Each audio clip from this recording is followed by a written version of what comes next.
Please do subscribe to Prajabheri News Channel.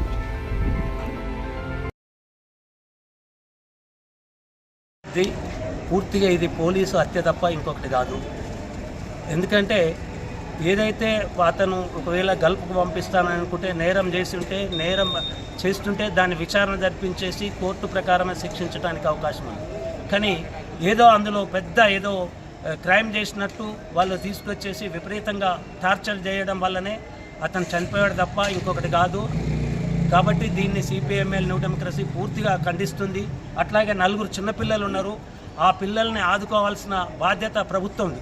ఎందుకంటే నేను 6 గ్యారంటీల తర్వాత 7వ గ్యారంటీ కాంగ్రెస్ ఇస్తుంది, టీఆర్ఎస్ ఇవ్వలేదు అని చెప్పేసి రేవంత్ రెడ్డి సర్కార్ చెప్తుంది. మరి పోలీసులకు పూర్తిగా అధికారాలు ఇచ్చేసి వాళ్ళు తప్పు చేసినట్టయితే వాళ్ళని శిక్షించినప్పుడు ప్రజలకు ఒక నమ్మకం ఏర్పడుతుంది. ఎవరైతే ఈ నేరం చేసిండ్రో వాళ్ళని శిక్షించాలని, అట్లాగే ఆ కుటుంబాన్ని ఆదుకొని ఆ పిల్లలకు హాస్టల్ వసతి కల్పించాలి, సిట్టింగ్ జడ్జితో విచారణ జరిపించాలని చెప్పేసి సిపిఎంఎల్ న్యూ డెమోక్రసీ డిమాండ్ చేస్తుంది.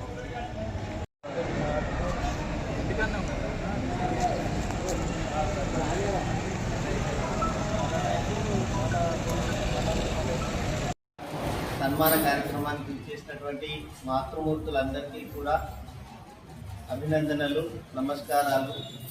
అంతర్జాతీయ మహిళా దినోత్సవం యొక్క శుభాకాంక్షలు. అంతర్జాతీయ మహిళా దినోత్సవం సంవత్సరానికి ఒక్కరోజు మాత్రమే జరుపుకుంటారు, అది విదేశాలు. మన దేశంలో ప్రతిరోజు తల్లిని గౌరవిస్తాం, చెల్లిని గౌరవిస్తాం, వదినను అమ్మలాగా చూస్తాం. మన సంస్కృతిలో స్త్రీలకి అత్యంత విలువ, ప్రాధాన్యత, గౌరవ స్థానం ఉంది. అట్లనే మనం నిత్య జీవితంలో గౌరవించేటువంటి ప్రతిదాన్ని కూడా తల్లితో పోలుస్తాం. భూమాత, గోమాత, తులసీమాత, గంగామాత, ఇట్లా అందరినీ మన జీవితానికి ఉపయోగపడేటువంటి ప్రతి పదార్థాన్ని కూడా తల్లితోని పోలుస్తాం. అదేవిధంగా మనం జీవించడానికి అవసరమైనటువంటి శక్తి పార్వతీమాత అంట. మనం బతకడానికి కావలసినటువంటి జ్ఞానాన్ని ఇచ్చేటువంటి సరస్వతి మాత అంట.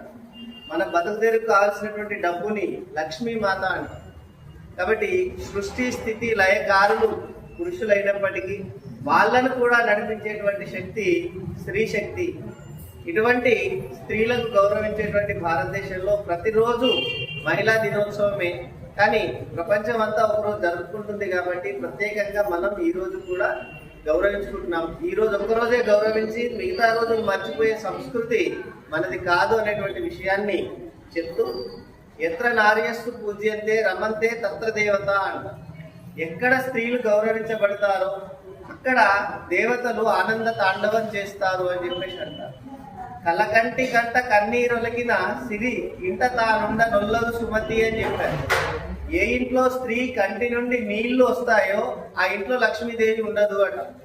అత్తగా ఉంటే కోడల్ని బాధ పెట్టకూడదు, కోడలుగా ఉంటే అత్తను బాధ పెట్టకూడదు, తల్లిగా ఉంటే బిడ్డను బాధ పెట్టకూడదు, బిడ్డగా ఉంటే తల్లిని బాధ పెట్టకూడదు. ఏ రూపంలో ఉన్నా స్త్రీ కంటి నుండి నీరు వస్తే ఆ ఇంటి నుంచి లక్ష్మి వెళ్ళిపోతుంది అనేటువంటి విషయాన్ని గుర్తెరిగి ఇటు పురుషులైనా అటు స్త్రీలైనా సాటి స్త్రీలను కూడా గౌరవిస్తూ వాళ్ళ యొక్క ఆనందాన్ని చూసేటువంటి సంస్కృతి మనది. ఈ సంవత్సరం మనం భారతదేశంలో అత్యంత ప్రభావశీలి అయినటువంటి మహిళ, వీరమాత, లోకమాత, పుణ్యశ్లోక అని చెప్పేసి పిలిచేటువంటి అహల్యాబాయి హోల్కర్ గారి 300వ జయంతి కార్యక్రమాలని నిర్వహించుకుంటున్నాం. ఒక స్త్రీ ఏ విధంగా ఉండాలి, ఎంత ధైర్యంగా ఉండాలి అనేటువంటి విషయం అహల్యాబాయి హోల్కర్ గారి జీవితాన్ని చూసి మనం నేర్చుకోవాలి. కొద్ది కాలంలోనే భర్త చనిపోయాడు, తండ్రిలాగా అన్ని శిక్షణలు ఇప్పించినటువంటి మామ చనిపోయాడు, పుట్టిన కొడుకు చనిపోయాడు, అల్లుడు చనిపోయాడు, అల్లుడితో పాటు కూతురు సతీసాగమనం చేసి చనిపోయింది. ఇంతమంది చనిపోయినా తాను నమ్ముకున్నటువంటి ధర్మం కోసం 30 సంవత్సరాల పాటు ఈ దేశాన్ని పరిపాలించింది. అంతటి ధైర్య సాహసాలు మన ఈ రోజు ఉన్నటువంటి మహిళలకు ఉండాలి. టీవీ సీరియల్లో ఎవరినో ఏమో అన్నారని చెప్పేసి ఏడ్చుకుంటూ కూర్చునేటువంటి సంస్కృతి భారతీయ మహిళది కాదు.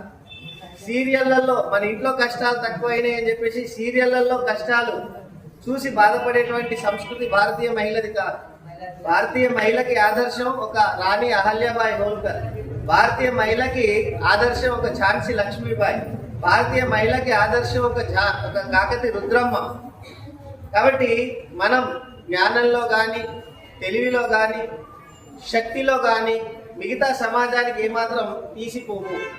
పాశ్చాత్య దేశాల్లో పురుషాధిక్యత ఉంటుంది, భారతదేశంలో ఇంటికి యజమానురాలు స్త్రీ. ఈ విషయాన్ని గమనించి భారతీయ స్త్రీగా ఎట్లయితే భారతీయ స్త్రీ గౌరవించబడుతుందో ఆ విధంగా మన ఇంట్లో ఉన్నటువంటి అమ్మాయిలకి కట్టు బొట్టు సంప్రదాయం, మీరు అమ్మాయిల యొక్క వస్త్రధారణ చూసే అబ్బాయిలు వాళ్ళ మీద